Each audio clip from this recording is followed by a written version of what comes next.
Good afternoon, Auntie B. I am sending you a voice note from Nigeria. I believe you must be at work by now. From Nigeria. I watched your show, this morning. I've been on it since morning, actually. Your show with my sister. I've not been following, but it was my sister that told me that she did it. So when she sent the link to me, I had to watch the show.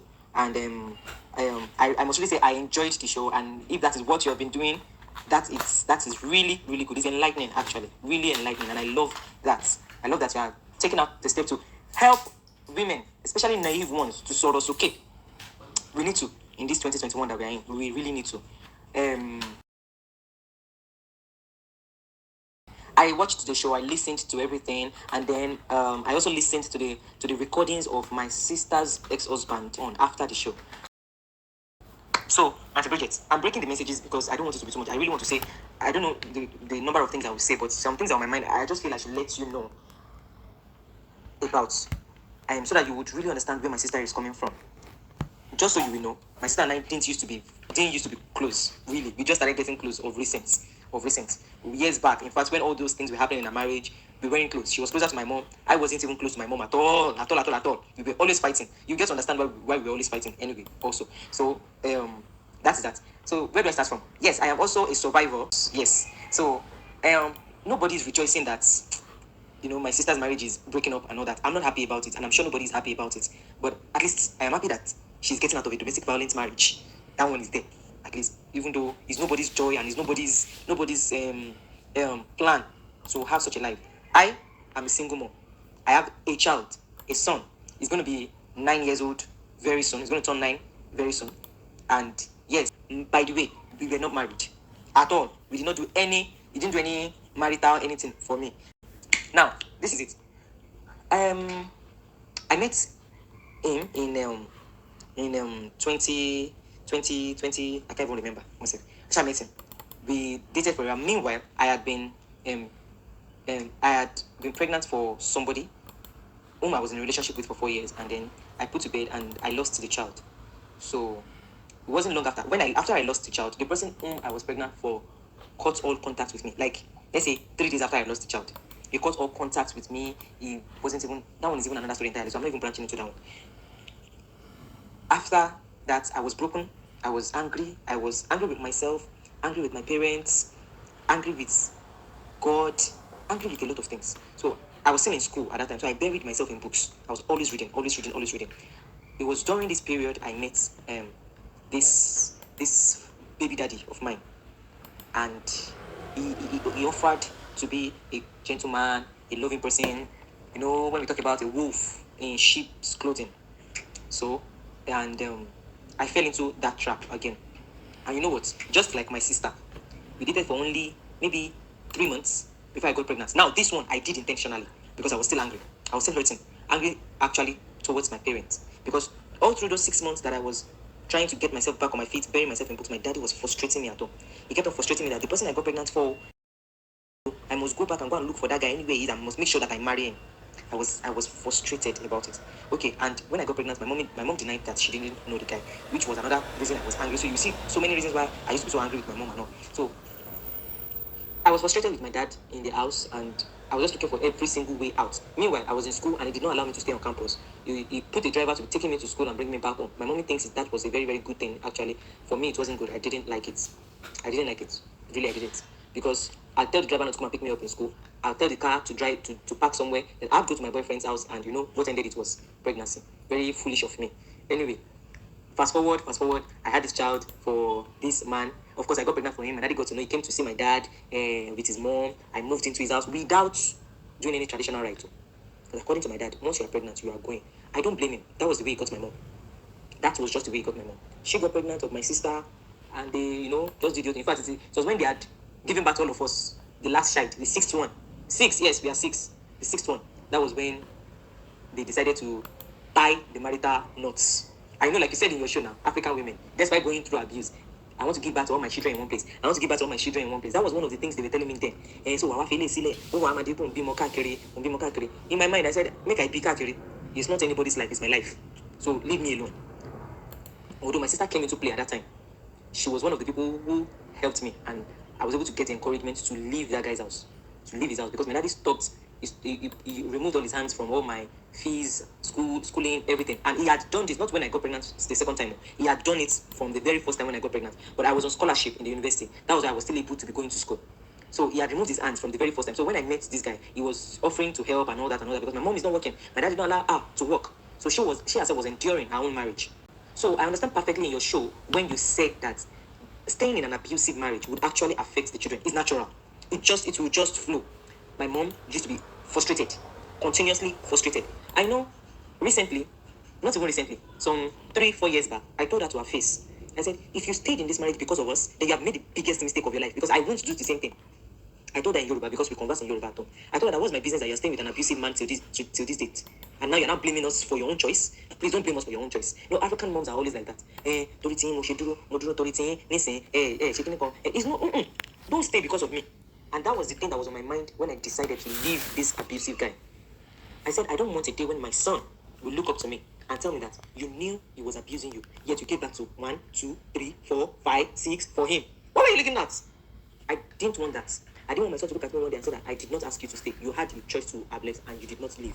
So it is not my fault that you did not leave. Staying in an abusive marriage truly affects children, and I really hope that so many women will see this. I grew up inside an abusive marriage home.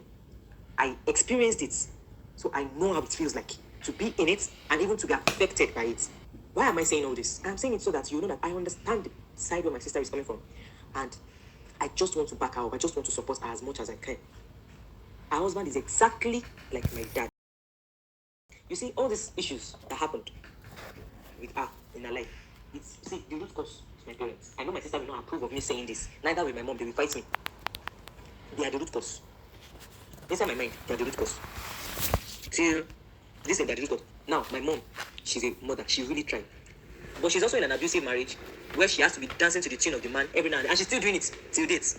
In fact, we are still enduring it. All of us together, we are joining her to endure right now. Because now she's calmer with us now. She listens to us now better than she used to before. So all of us are managing, and we are now enduring the marriage with her on her behalf. So we are enduring it for her. So if my dad comes and he does his craziness in the house and he does his, shows all those his color, I'll just look at her and tell her that he has started again. Don't talk. And she'll be like, for how many years? She'll keep quiet. One day I looked up to my dad and I told her that don't ever come upstairs and come and make fun of my mom based on our children's life again, because you are the cause of it all. He fought with me, or he did not talk to me for like 3 weeks. Until my mom said I should go and beg him again. I went to beg him again. My mom said I should beg him so that we can have peace of mind in the house and be able to live in the house. Okay, I went to beg him so that we can have peace of mind and be able to live in the house. My sister, the one going through domestic violence currently, also called him and talked to him. He refused to pick a call. He said I will never pick a call again. Now how can she say that he is the cause of all our problems? He is the cause. I will soon tell you why he is the cause in my next voice note. While my sister was still very young and naive, you gathered money and sent her to the UK, to United Kingdom. Abi, and she is United Kingdom, is United Kingdom. Sorry for my naiveness, because me, I've been Nigeria big fool. You sent her there, very young, no relative, no friend, nobody, I don't know, nobody to go and meet there. Okay, fine, you can do so. Meanwhile, he had a very promising business here. He was making cool cash, money, yes. Very rich and wealthy. He's very well known in this LA in Ibadan here, my dad. Now, you sent your daughter over to UK. She was in school there. After 1 year, of course, he paid the school fees for 1 year and all that. My sister tried to cut that part of the story when she was saying her show, because she said that her parents could not afford. It's not that they could not afford. It's not that my dad could not afford. Let me break it out. He could afford it. But you know what he said? He said that she is now there. She should fend for herself. That she is supposed to be the one sending money home. Who does that to a young girl who is supposed to be in the university? She was 21. A young girl who admission did not work here, you sent her over there to go to school. He was following friends' advice that send your child out of the country. Once you send them out, they believe that sending a child out of the country is like you're casting your bread on many waters. After a lot of days, it will bring back, the bread will come back to you swollen. You know when bread has soaked water now, it will swear. So you are casting your bread on many waters. It's coming back to you swollen. That is their idea in this Nigeria about sending child outside the country. Very stupid mentality in this country. That was what he did. He said she should fend for herself. When my sister called my mom crying, she was over there. Why? Because she was moving from one person's house to another person's house, seeking for shelter. This thing, sometimes when I think about it, makes me cry. It was one of the reasons when I finished secondary school, my sister, they said that me too, I should come and follow them. My sister is about 10 years older than me, so you know that there's a distance, a very long distance between us. So by the time she had been there for long, before me I finished secondary school, I think I was in just 3 when she traveled out of the country. So by the time I finished secondary school, I had understood 1, 2, 3, 4 many things at that point. So when they said I should come and carry my load and travel out of the country, I told them I'm not going. I'm not interested in traveling out. You could have said, well, but my sister was already there. I knew my sister was there, but I knew that my sister was struggling with her life, and I was not ready to be a burden on anybody. So I told them no. Until date, I am still telling them no. I told them that if I would travel out of the country, I would get married here. Me and my husband, we decide that we want to go. If we want to, that is if we want to go. I'm traveling out of the country because I'm seeking for greener pasture. There's no greener pasture anywhere. Everybody is struggling wherever they are. So if you can survive where you are, that's because you're under God's grace. Now that was the deal. It was the only God that she should fend for herself. So many times my sister would call my mom, she would cry. My mom did not know that I always listen. I always eavesdrop on their discussion very well. They didn't know I used to eavesdrop because I have my own room. So the moment I know that she's talking to my sister in her room, I will just open my ears very well to be listening to everything they are saying. I'll be here listening to my mommy's reply. I'll be hearing her, trying to encourage her, trying to tell her that God will help her, God will see her through. This was the reason my sister could not complete her education. It's not because she met a man. You will notice that there was a distance between the time that she got into UK and the time that she met this man. At least I can remember very well that the year that they got married, my sister was 27 years old. When they got married, she had given birth to her firstborn, Moses, at that time, because she sent the pictures to us. Of course, we were happy for her, but me, I did not like the idea. I did not like the idea from the onset. That's the truth. I've always had a different idea in my house, and they used to see me as a rebellious child. But then, I believe she fended for herself till she met her husband. And because this man met her vulnerable, naive, without anybody, and because of the naiveness that we are in my family, the kind of girls that my mother has trained, we are very submissive. Sister B, we are extremely submissive. Sure, that father of my child that I'm talking to you about, he's chasing me up and down and saying he wants to marry me. Say he wants to marry me. That's because he has heard that I'm getting married soon. But me, trust Ninja babe, correct one. Make get sense. I know what I do with him. Me, he's chasing me up and down, calling me. He collected my child from me. Sure, Nigerian system. It's not like your own system over there. No, all those things, they does not work here. It is if you have connection, and me, I don't get connection, I don't have money. My dad is not supporting me. So when he collected the child, he told me to my face. He said, look, you are going to come back begging for me. And I looked at him into his face and I'm like, me, we shall see. Now wait till I talk with that. And I made sure I didn't. I made sure I worked on my life. I went to school, I completed my university education without my daddy's input. I did my struggle on my own. Yes, made a few mistakes on the way, few itches, fell, rise. Because I know that in this Nigeria, you've got nobody except yourself. No government is ready to help you. So, I did so. I've gone out, I had failed relationships, yes. Majority of my relationships used to fail because once I spot a red flag in them, I would tell them I'm no more interested.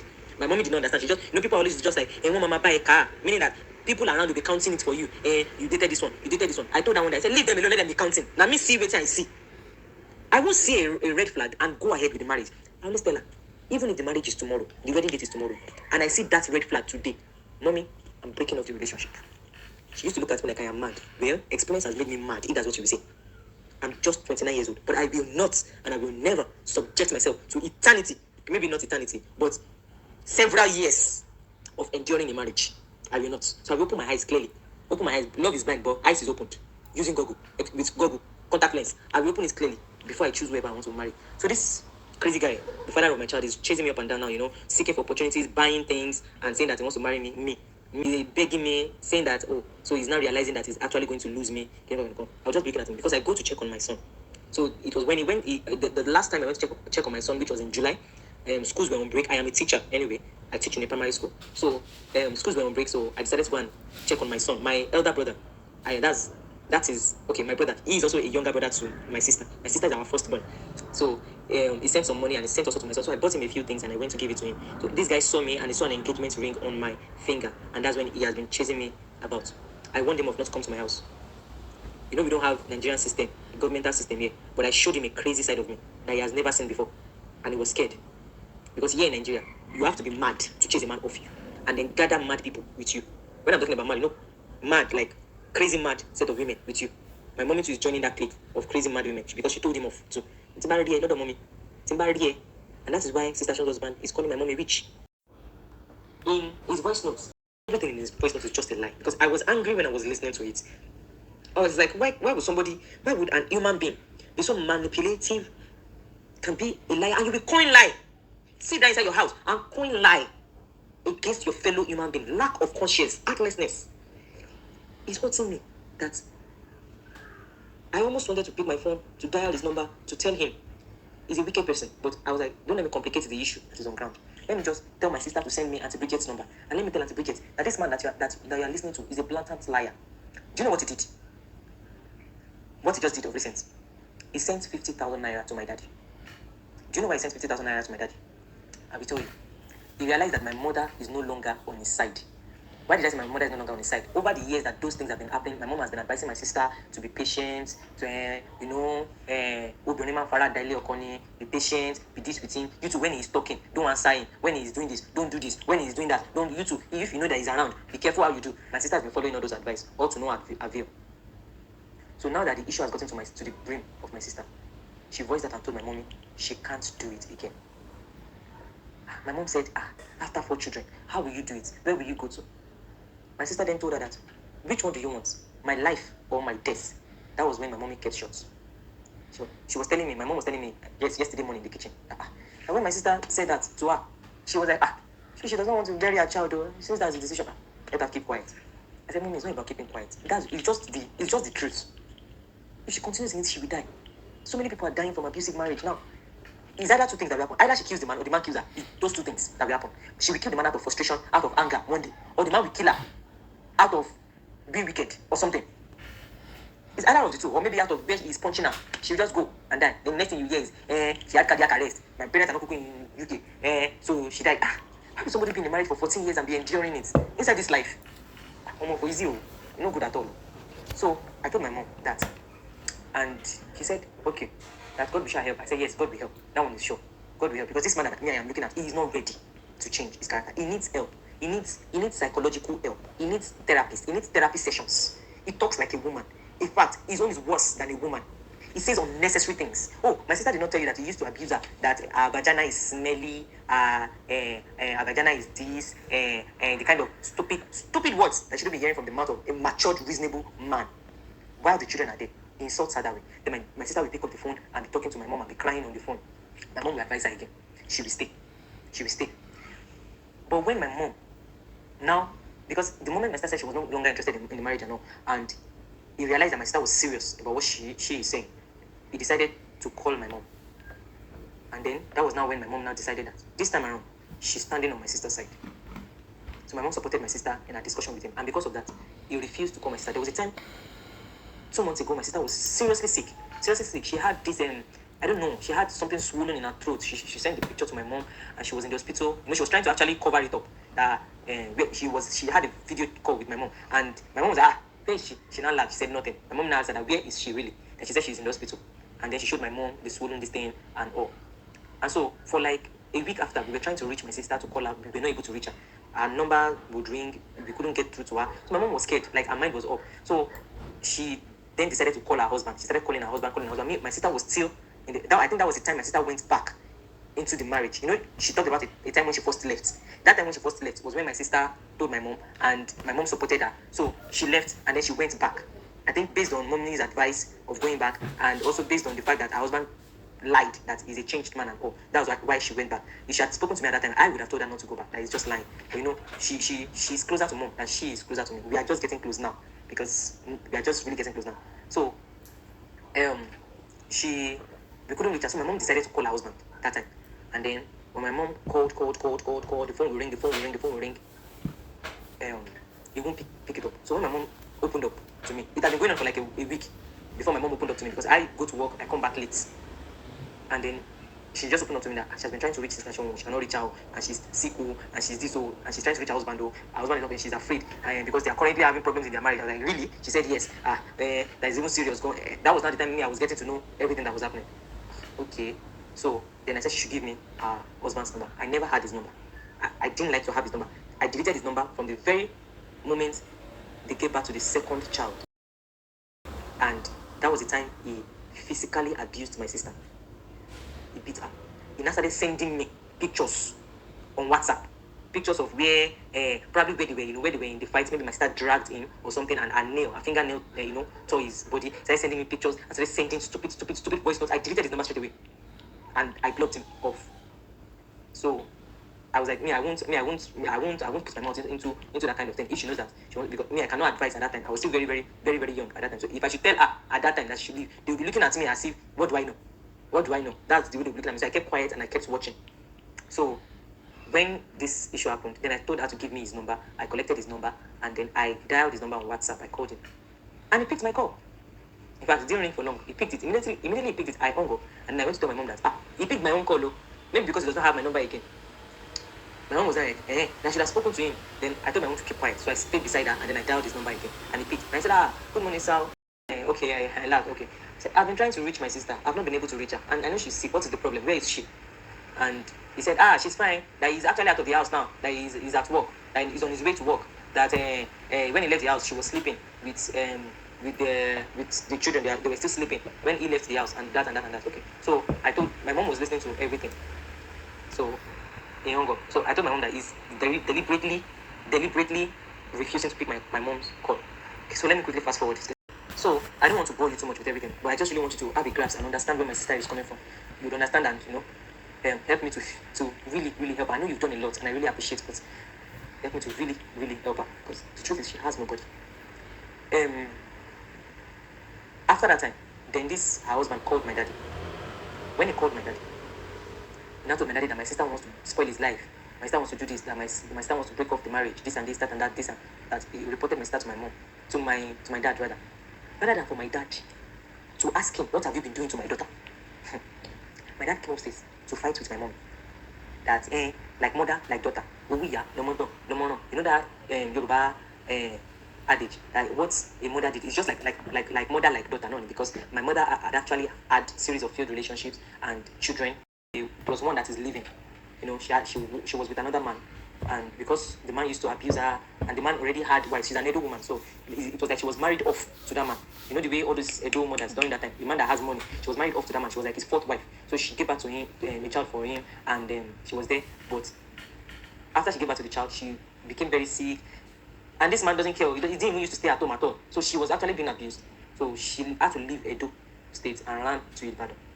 So in Ibadan, here is where she now met my dad and all. So she told my dad that she already has a child though and all that. So that fact that she already has a child is what my daddy uses to insult her till date. Until I told him 2 months ago, he should never in his life say that again. He fought with me because of it, but I know that I've spoken my mind. No, whatever we do, I'll still live inside this house until I get married. So he fought with my mom like that. He was abusing her. He said, look at her, that she was like that. Look at the same thing she's now doing. The same thing. He referred to me also. That me, I already have a child now. I have a child and I'm thinking I want to get married. He will not allow me. He will not do this. Me, I cannot come and introduce 2 men to him. That he already knows one. That one that he knows that I give birth to. That's the one I must go and meet and marry. I told him, for weird. It's not me and you. If that's the case, I will be sleeping and waking up inside this house till you die. I am a rebellious child. Me, I have my life to live. They have lived their own life. Let me live my own.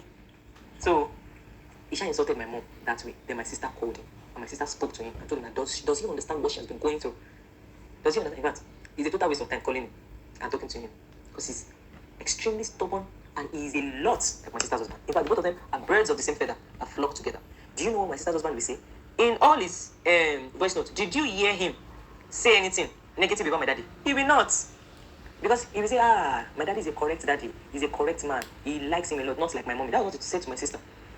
He said he likes my daddy a lot. He's a correct man. He's a this, he's a that. Why? Because he is supporting his terrible character. A wife beater, a woman beater. I don't blame him. It's because that's the kind of person my daddy too is. We grew up in an abusive marriage, my sister.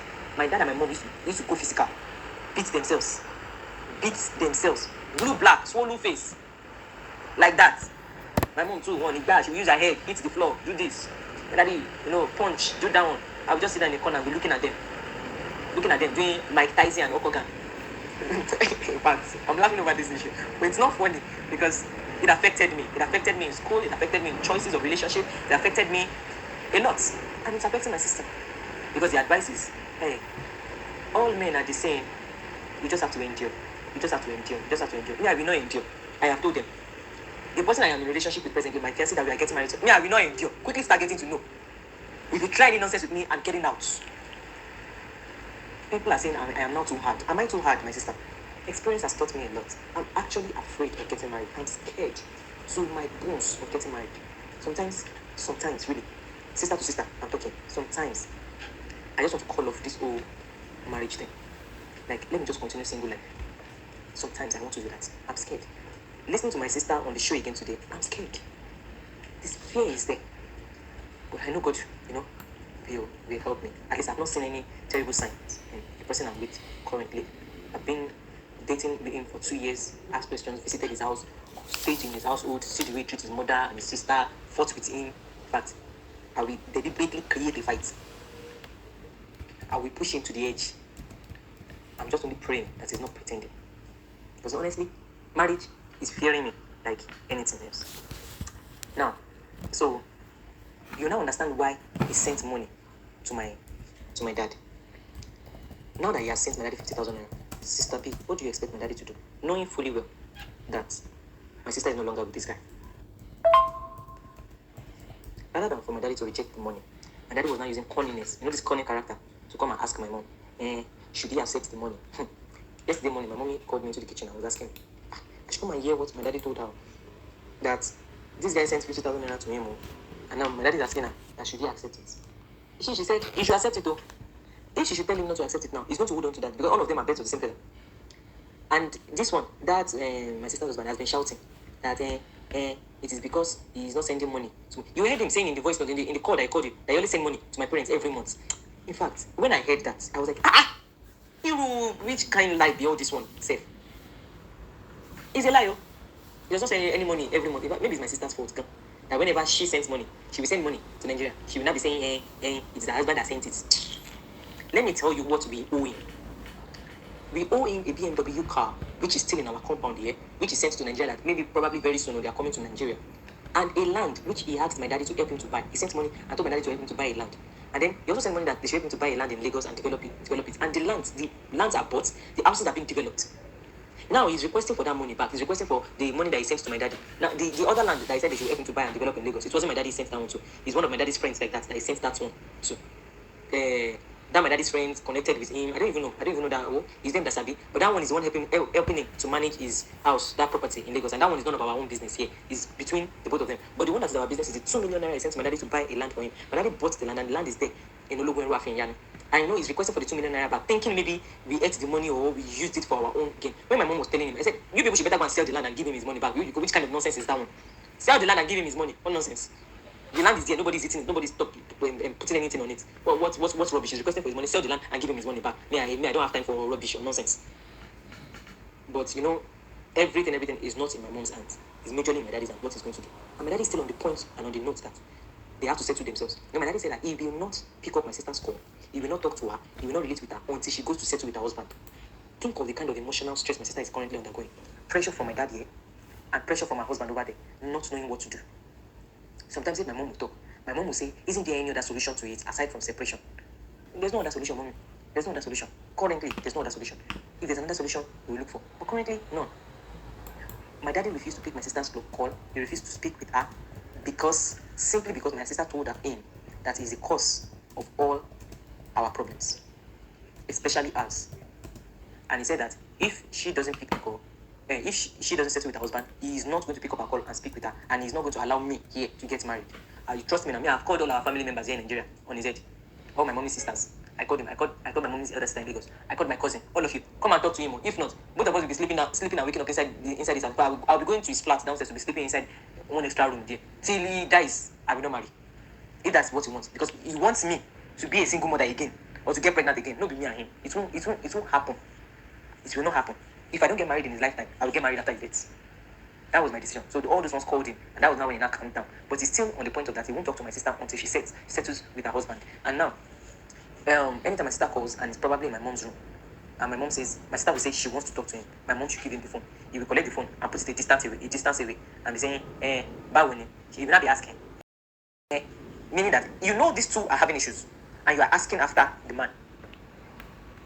Sister Bridget, a lot is on my mind to say. But I think I want to stop it here. I think with the brief overview that I've given you, I know it's not brief, it's long. I must have bored you a lot. I talk and always branch into different places. I'm really sorry. But I believe with this really brief overview, you would understand my sister's background, the problems she's undergoing, both parental and marital. And please, I want you to put this in your show. to talk to African parents, Nigerian mothers and fathers. Number one, don't send the child to UK because you want the child to go and also so that the child will be taking good care of you. The child has their own life. No child, I say and I repeat, is a slave to any parents. Yes, a child should honor their father and their mother and take good care of them. Yes. I am a Jehovah's Witness man. And we have a publication that has to do with honoring your parents when it comes to the Bible principles. We also have a publication that talks to parents that don't expect your child to be the one that will be solely, like, you put your entire life on the child. And then the child will not be able to see for themselves, like the child is living their life for you. Let me put it that way. The child is living our life or his life for you. That's the way they train us in Nigeria. That's the way they train us in Africa. It is good. Every child should honor their parents and take care of their parents. Yes. The truth is, a good parent would always, even if you give birth to 6 children, at least one will look back and take care of you. And for that one, appreciate God. And even if none of them looks back to take care of you, God will still take care of you. Because it is not only the biological children that you have that you affect.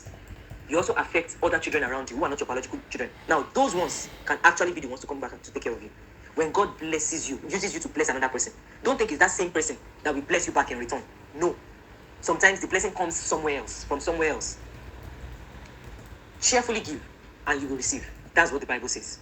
So please, parents, African parents should stop sending their children to UK because at least if I send my child to London, to America, to this, after 1 year, he will start sending me money. Is it that bad here in Nigeria? Let me ask, is it that bad? We know we are struggling. We know we have governmental issues. Yes, and there's no country without their own issues. Venezuela is there. They are complete economic breakdown. People there, what should they do? Is that an African country? That one, they should stop. They should really stop. If you know you cannot afford sending your child to school, all 4 years, the child coming back. If you know you cannot support your child till the point when the child can stand on their own, then don't bother to send your child outside the country. So that should be brought onto your show. Secondly, we need enlightened Nigerians, African parents should stop subjecting their children to marital abuse. They should stop this nonsense idea of obìnrin faradani, that is a woman will always endure it. This life is full of so many things to endure. We should not add marital problems to it, abusive marriage to it. Marriage itself already has its own problems to endure. We should now not add emotional and domestic abuse to it. As a Jehovah's Witness, if you are under domestic abuse, Jehovah's organization will tell you that separation is important. They won't tell you divorce. But if you are being physically abused or emotionally abused, you can separate. Separate. Because life is more important to God. Life is more important to God than death. God really needs our life. It's a gift, and we should not just throw it away. Our life is a gift from God, and we should not just throw it away. And you know the funny thing is that the Bible helps us to understand that women should submit to their husbands, and husbands, that's the only part of the Bible where they read. They only read that part where they say wives submit. That's the only part. Even pastors, that's the only side they will read. They will not read the part where the Bible says husbands, love your wives and treat her as unto the weaker vessel. Respect her. They don't even understand that submissiveness is a two-way thing. Respect is reciprocal. You want somebody to be submissive to you, you've got to be submissive to the person. It's a two-way thing. They don't see it that way. You just be hearing them, wife are supposed to submit, wife are supposed to submit, wife are supposed to submit. Don't bring me that bullshit. I'm going to teach you the Bible. It's total bullshit. I'm sorry to use a foul language, but then it's just what's paining me. The Bible helps us to understand that wives should submit to their husbands, but husbands should love and respect their wives. There are a lot of publications as Jehovah's Witnesses that are online for husbands and wives, for them to read. Africans naturally will not read. Even Nigerians, they will not read. Let's even leave that aside. Let's come to what the literature of the Bible itself says. Husbands, love your wife. Do they know the meaning of love? When they say God loves us, does God abuse us? Does he physically abuse us? Does he emotionally abuse us? It doesn't. And all these things is being blamed on being religious. But I don't think it should really be, because a truly religious man, reasonable religious man, will know. If my wife should submit to me, I am not to treat her with disrespect. I am to treat her respectfully. They are even all stupid. They should go back into all the old times in the Bible. Despite the fact that Abraham married another wife, which his wife gave to him, he still treated Sarah with utmost respect. Because when Sarah told him that she doesn't want to see this girl and her son again. When Abraham went to ask God, God told him, listen to your wife. Did anybody read that part? Did they actually say that God supported Sarah in that situation? Because God also respects women. He knows what we go through. He knows what it means to carry a pregnancy for 9 months and bring it to town. The pains we have to endure.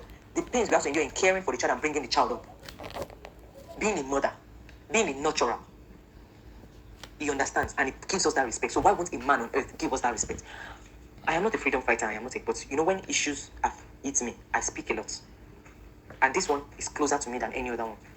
That's why I'm expressing my view, my points to you. Please, put it in your show.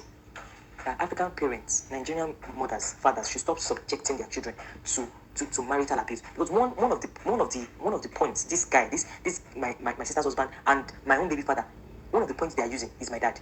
One thing that my baby daddy told me one time, he said that he knows what to do. He will beat me, he will lock me up, he will arrest me and lock me up, and my own father will be in support of it. That was what he said to me. Do I blame him? No, I don't blame him. It's because of the father that I have. When a man sees a fellow man at the back of a woman, he will copulate. He will copulate. But the first edge he has, there used to be a time when my sister's husband, when they were having issues, when he used to beat her and all, that they would call, and then my sister would call my mom and be crying and be saying that he said that he will kill me here and nobody will do anything, nobody will be able to arrest him because his family does not know my family. So my family does not know anybody from his side, and so he will kill her. Once he kills her over there in London, nobody will be able to do anything to him. When my mommy told my daddy showed it away. He didn't act on it. But when my mommy pressed, they decided to go and know his family house, where his family hails from, all of them in their family, and his family too came to our house, and they did one brief mini introduction among themselves. That was the time he stopped saying that nonsense. He used to say it at a particular time. He used to beat her up.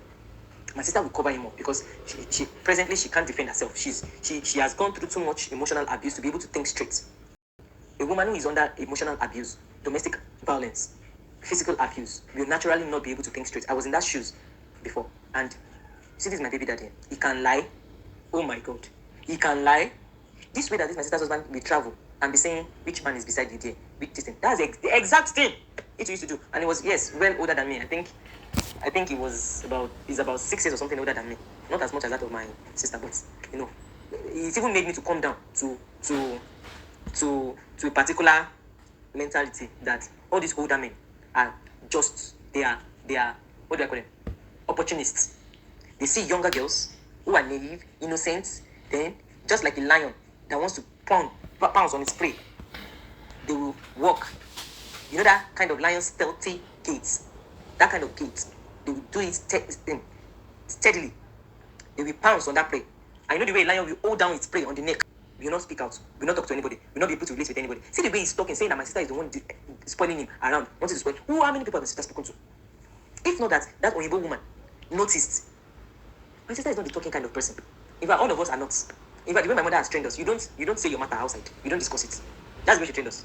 I was in this guy's house for 2 years, experiencing abuse, and my mother was in Ibadan with me. I could not open my mouth to go and tell her that these are the things I was going through. Not until my sister called from UK one day and asked me that, why am I not in school? I told her that I could not go to school because I did not have transport fare. She said, are you in 400 level? You are doing your final year project? I said, yes, that I cannot even complete the final year project because I don't have money to do it. She said, and you did not talk to anybody? Doesn't that guy have a mother to take care of the child for you? I said, he does, but the mother does not collect the child from me. She says that she's running high blood pressure, that she cannot carry child. My sister was like, and you have a mother in Ibadan and you did not talk. I was just quiet. If I call mommy now, they'll just be abusing me that are they the ones that put me inside that situation? That means I should be looking. She said, even whatever thing they will say, you will first call her and talk to her first. That was how my sister called my mom. And my mom had to come the following day. So you're not going to school. You that you're on scholarship, that you're on this, you're on that. And then my mother started coming to take my baby from me so that I can have time to go to school, do my final year project. They were the ones who helped me.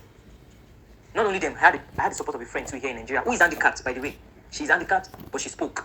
She's handicapped, legs and hands, but her mouth can walk. Very well. She and her mother. Her mother said, look, Faith, let me tell you something. You're not going to marry this guy. I will see to it that you don't marry him. This one is not an husband material. He's just an opportunist. He threatened me and told me that he's going to post all my naked, nude pictures online if I should dare leave him. When I told Beyonce's mom said, let him do it. Let him do it. I give people maximum of 1 week. They're going to talk about it in 1 week, and after 1 week, they're going to look for a new news to talk about. I was scared. It took me a lot of courage, but with the backing of those people. And so please, I am begging you. My sister this time will be scared. And our own is even worse than mine. It's only one child that I had. I was able to leave. I left him with my child. But when I went for NYSC and I came back, he started embarrassing me everywhere in the area. He would be shouting. There was a day my son was sick. He was on admission in the hospital. I was there together with him. The person I was in relationship with then came. And he practically fought with that guy. He went physical with him. And then he went to the police station and got policemen to come and arrest both me and the guy, saying we wanted to kidnap his own son. Yes. Said we wanted to kidnap him. And the stupid policemen also came and they arrested the both of us and took us to the police station. Then I said we should write statements. Right there in the police station, I told them that, look, I've never been into a police station before. I don't even know what the law says. But I'm not going to write any statement because I did not do any offense. He said, do you want to be arguing with us? I'm not arguing with you. The child we're talking about that who is in the hospital, he's my son. And then they all kept quiet. One lady officer there now said, so he's your son? He's not my son. Is it reasonable that two people came to kidnap a child in the hospital and the person left the both of us there in the hospital and we were there with the child and we are sitting down inside the hospital where the child is inside the hospital bed, everything there with the child, and police came and carried the both of us from there? Doesn't make sense. I don't know why Nigeria is just, anyway, that was nothing. So I told them I wasn't going to write any statement and I did not write any statements. And then they started telling me that in the police station, you too, when your child is sick like that, even if you are married to another man, you don't allow the man to come and see the child. No, because you know here in Nigeria, it is the man that has the child. Bullshit talk. After they finished talking all their rubbish, I just walked out with my boyfriend then and I came back home.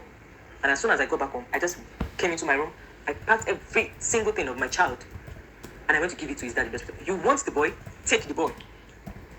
My child was 3 years old then. You want him? Take him.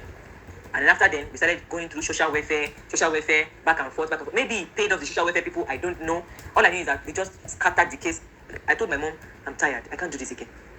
My mom said, no, we will fight and get that child back. When my mom told a lawyer, the lawyer said, let him have the child. You see, here in Nigeria, it won't work. If you fight, they will still come back and tell you that in Nigeria, it's the man that owns the child. Babalolomo. And at the end of the day, all the stress, all the money, everything will just be in vain. That's what the lawyer told us. But one point my mom held on to, that the lawyer said, was that if you want your daughter to have a life, and if you want her to get married, let her leave this child for this guy. If the child is with her, he will never allow her to get married, except she leaves this country or she lives somewhere. He will keep coming. I'm telling you that I was posted to Kwara State for NYC. He trailed me down to Kwara State to where I was without the fact that I told him where I was. I did not tell him where I was. He took my picture, he got to Kwara State, he got to Ilorin, and he started every copper that he saw. That's what we call NYC members here. Every copper that he saw, he'd be asking them, please, do you know this girl? She was in batch B, stream 2 of NYC. Did you see her at camp? That was the way he went around, looking for me till he found somebody who knew me, who we were in the same platoon in the camp, who told him where I was. See how desperate that one is.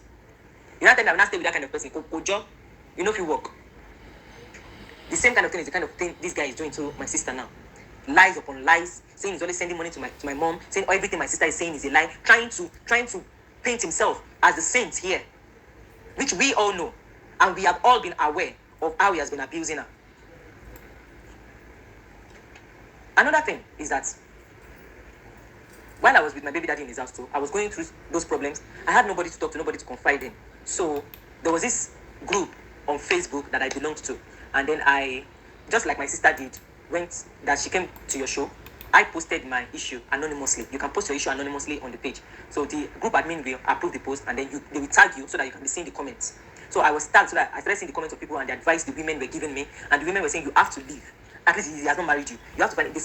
Some of them started telling the admin that if you know the person, we can come around, help her to get an apartment, because I had to explain that I cannot come back home because of my dad. He will not allow me to stay inside the house, and because of that reason, my mom too cannot talk to him. One of the women there said, tell your mom to tell your dad that if he does not want to use his hand to bury his own child, he should better allow you to stay in the house. I followed that woman's advice, and when my mom did, actually, my dad allowed me to come back home, because the whole thing was it was terrible for me at that time. And at that time, I was 22, 23 years old. Yes, I was that young. So, when I posted the thing anonymously, I was following the comments. He took my phone in the middle of the night, just like my sister's husband did. He took my phone in the middle of the night, logged into my Facebook, and then he saw the posts. Because, Facebook will bring the notifications of the settings, and then he saw it. So the story, though anonymous, he knew that I was talking about him. And then, he now went to the comment section, using my name, And then he now said his own name is so so so and so and so and so. He is the husband of this particular person who posted this thing. He is using that person's account, meaning that he's using my own account to reply to them now. That all of them are simply basing their judgment based on one side of the story. They have not heard his own side of the story, and they are judging him to be a wicked person, to be a this, to be a that. Hey, come and see the way calls started coming in for me. You know, within Nigeria now, somebody knows somebody that knows somebody that knows me. People in Ibadan here. Come and see the way they started calling me. Some even called my mom. Oh my, in fact, what I didn't want people to know, he exposed me. One woman answered him on the comment section, "You are a very, very stupid man. In fact, you are a coward." Somebody posted, the lady in question posted this thing anonymously, and you decided to expose her. And you are calling yourself a man. You are not a man. You want to say your own side of the story. Who are you? He was insulted. And because he was insulted, he started adding those women up on Facebook. He added them up on Facebook. And that's saying that they should hear his own side of the story. He started calling them on Facebook call. But one of them blocked him. There was another one. That one lambasted him with words. Hey, it backfired on me. It backfired on me inside the house. That was when my mother stood up. Enough is enough. You know, sometimes when some things have not gotten to an extreme end, our African mothers may not know that it's time to talk. But thank God that my mom is even always calling herself back to order. By the way, she's still living in fear of my dad. She's still in his fear. That was like when that issue happened that time. She started calling my sister and I that we should go and beg him. We should beg him so that he will just allow me to marry and go in peace. That we should beg him. I have to go and beg him. I want to beg him. But the beg no come from my mind. No come from my mind. Make I talk true. Shall beg him, say make him allow me marry. May I go? May him do marriage for me. May I go? So, anyway, that's by the way. So, you can see why I said I understand where my sister is coming from. You can see the similarities between her husband and the crazy man I got hitched with here in Nigeria also. And can you see that it seems as if this thing is just an African men issue? I think maybe derailed African men. Let me put it that way: derailed African men, mentally derailed African men issue. That's the way they act when they are mentally derailed. Because at the point my mother started saying, "Bobo, you normal. Hey, this boy is not normal. Bobo, you are okay. Anyway, please help me to help my sister. I know you've been doing a lot. I don't know. I loved your show and I just feel like I should just share my own experience with you, share the experience of my mom with you and what we are currently going through. And my sister's husband said that one of my sister's cousins in Nigeria that called him. He said, like, there's no cousin here. We don't even have extended family that we are so close to here. Like, we are not so close to the point that one extended family will now be calling him. He's not like me as I am. I know that I don't have father's family, father's relative side. I don't know anybody from my father's side. I don't have. So I don't know which cousin is calling him. And me, I don't call him. None of us calls him because we don't like him. In fact, not that because we don't like him anymore, just because we don't do familiarity. We don't do it. But if not because of what is on ground currently, I called him. When the issue happened and my sister left the house, I called him. And I told him I wanted to speak to the children. Specifically to the children. I'm a primary school teacher and I understand how children can be feeling when they are under emotional an abusive home. I called him and I told him I wanted to speak to my sister's husband, Moses, believing that one will be mature enough to listen to everything I would say. Not that I wanted to talk to him and be saying, well, can you see what your daddy is doing? No, I wanted to know how the boy was feeling, he and his brothers. I wanted to understand what is going on in his mind. I wanted to know if he was emotionally okay or mentally stable to handle the situation. Is he fine? I just wanted to check on their well-being. You know, he gave the boy the phone and sat down beside him. And how are you? The boy was asking me, well, I'm fine. You're fine. How are you feeling generally? I want to know what's going on in your mind. He started looking at his father's face and scratching his head. He was looking at his father's face and scratching his head. My younger brother came in and my younger brother was like, Dad, didn't allow them to talk there. And the next thing, he just collected the phone from the boy's hand and said, whoa, ẹ̀gbọ́n ẹni kò bá sọ̀rọ̀, ẹ̀gbọ́n ẹni kò bá sọ̀rọ̀. Sọ fún kó padà wá sílé, ó fẹ́ báyé mi jẹ́ ni, ó fẹ́ báyé mi jẹ́. Okay. I sent him messages, at least in a reasonable way, for him to know that it is his own character that is bad. He should try to adjust. But I realized that I came to the conclusion that he is not ready to change. That is who he is. I just want you to know. Because I know that my sister currently will be feeling like maybe you might start thinking maybe she's lying or something, and she can't really defend herself. She can't speak for herself as she is because she's currently emotionally unstable. So I decided that I'm going to say my own experience. I'm going to talk to you. I'm going to let you know her background, where she's coming from, how everything has been. We have been in the know. Yes, me, I may not know 100%. My mother said me not know 100% because my sister did not tell us everything. There are some of the things that I'm just hearing for the first time. Like the guy has been married 3 times. Wow! I am just getting to know that. My head's packed when I heard that. Who is that? Where did she get him from? Did she know? I was surprised. I spoke to her before. I didn't know this is his 3rd marriage. I didn't know. He's so callous. Oh, Camila. Domination. But I'm glad that she's in a place where at least the system is better than here in Nigeria. despite the fact that she has 4 children, I know she can pull herself through. Please help me to help her to stabilize emotionally. That's what she needs the most. She has the desire to go back to school. She really has a desire. She wish she would have finished her school, even not because of the nonsense that my daddy did. But then, she has the strongest desire. Please, help me to be a mother over there. The eyes that she has, the ears that she has over there. Someone she can, she can confide in. Please, ma, I'm begging. Because you will understand even much better than my mom. So please, ma. I hope with this very few, in brackets, ironically, points of mine, I have been able to convince you and not confuse you. That is the way we usually end debates in Nigeria. That my sister's husband is a blatant liar, a wife beater, an abuser. Which other word? Borrow me English, please. A blatant liar. Everything he's saying is a lie. Maybe not total lie, but it is 100%. In fact, they usually say 5% lie is no truth at all. It's 100% lie. So it is 100% lie. He's a blatant liar. My sister, I don't know if you have been in that situation before, but let me explain something to you. A woman who is currently under abuse, emotional abuse, cannot think straight. A man is beating you. You know you cannot win the fight. You can't beat him. What's the next thing you will do to scare him? You will break something. It's just Niger blooded. Forget. I did not. That was why I said it's either 2 things that will happen. It's either she kills him one day or he kills her. Out of frustration one day, out of not thinking straight, out of pressure, she will just carry orogun or carry knife and beam on his head. Labadi, she killed her husband. I've seen a lot here in my house. What hasn't my mommy used? What hasn't she thrown on my dad? She has thrown glass cup. She has thrown kettle. She has used orogun. She has used lantern. She has used iron. In fact, a lot. Both of them are just strong individuals. That's why none of them are dead now. But then, as I said, a woman who is not emotionally stable will do anything. She will just do anything. The next thing that comes to her head is what she will do. That's why I want you to please understand why probably she must have broken the TV or something. It's out of annoyance, it's out of pressure, it is out of frustration. Me, I did not break TV. It is flask that I broke. You know that hot water flask that we always use when we are nursing children. Let me tell you what. This man locked up my 4-month-old baby inside wardrobe. Said that his cry was too much for him to bear. That the boy was crying too much. My nipple had wounds, and I've been begging him to buy me cream that I can use to to heal up that wound so that I can breastfeed him. I can't breastfeed him because whenever he puts his mouth on it, like the pain goes up. My mom will be telling me, that is what we heal the wound. It is the baby's mouth that will heal the wound. Abba, this one cannot heal. The pain is sharp inside my brain. So that day, I pulled him away from my breast, and the baby started crying, and I was crying too because I didn't know what to do. The breast was paining me.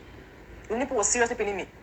And the next thing he did was that he was sleeping, and then he woke up and he was like, why is this child always crying? Why is this baby always crying? And then he dragged the baby from my hand and locked the baby up inside wardrobe. And that's why I pulled him from the back. Which kind of nonsense? I pulled him from his back. How can you lock my child up in the wardrobe? How can you? He was like, what is it? 4-month-old baby, my sister. Then he opened the wardrobe and took the child and threw him on the bed, and then dragged me out of the room and locked up the room. And then I started hitting on the door. Bring out my baby, oh, bring out my baby, oh, bring out my baby. Yeah, I don't want. The child was crying, and he was putting the child's head on the bed, like, face down on the bed, so that the noise will go down. Do you want to suffocate him? Do you want to? I was looking from the window. I was hitting the door. Then the next thing is that he just opened the door, and next thing he just punched me. As he punched me like this, hey, where I carried that punch, the next thing I saw was that hot water flask.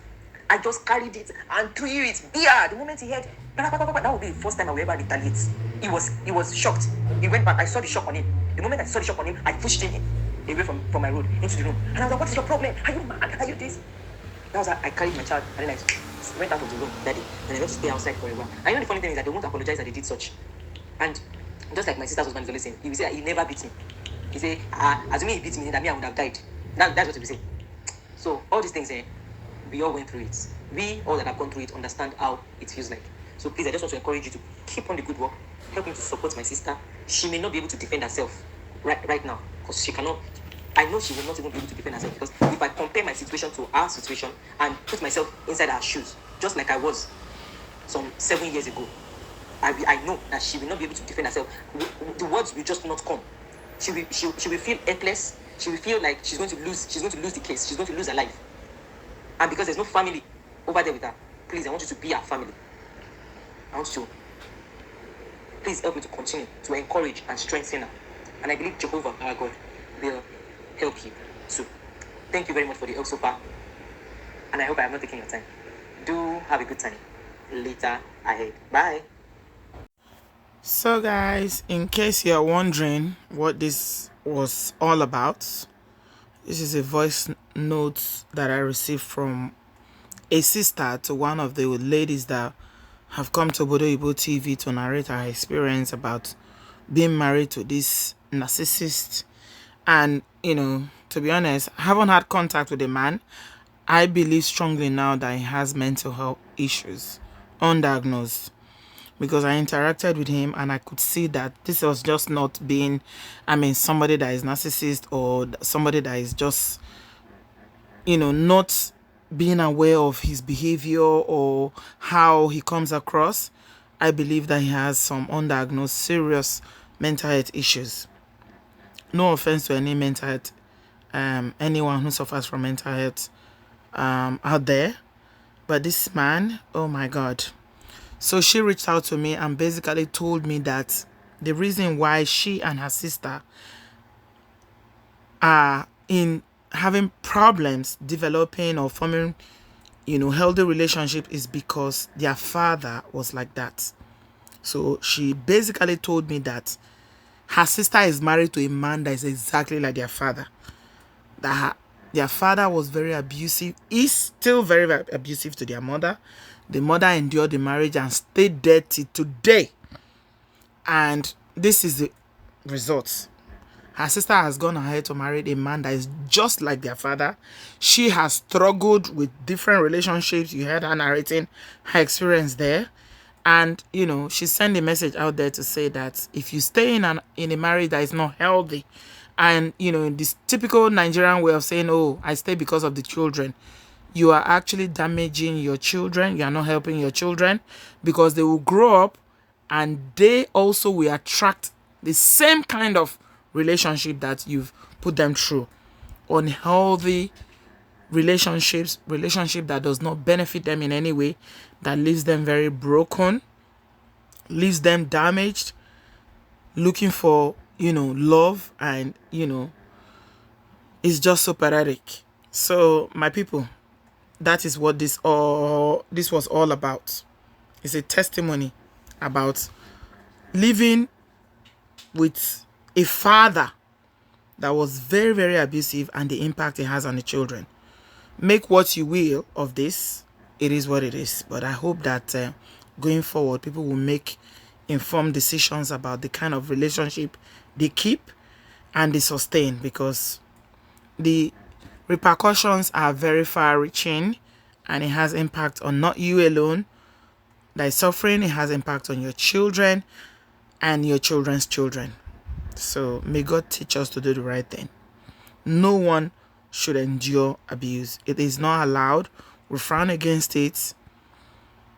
And we encourage people to do their best not to stay, for whatever reason, in abusive relationship. A good relationship should be mutually beneficial to both parties. But unfortunately, it is not always like that. And women in Africa don't always have the resources to move on. And the culture, the upbringing, everything, the religion and everything suppresses women to remain in such relationship. I hope you've been able to learn from this, that this is what it does. You see what's happened to her, the lady that's narrating the story, and her sister that has been on the show. They are following the same pattern. Everything that happened to their mother is happening to them now. And the same father is using it to tell them that, oh, like mother, like daughter. But still, he's not recognizing that, okay, your daughters are only marrying men like you. So brothers out there that are listening to this, remember, you are your daughter's first love, and they will marry a man just like you, whether you are good or bad. Let's do the right thing. Ẹ jẹ́ ká ṣe rere o. Let's do the right thing. It is well. Thanks a lot, guys, for watching. I'll speak to you in my next one. I'm back on Sunday night with my live videos, and I'll see you then. Have a lovely afternoon. I love you. God bless you. Bye-bye.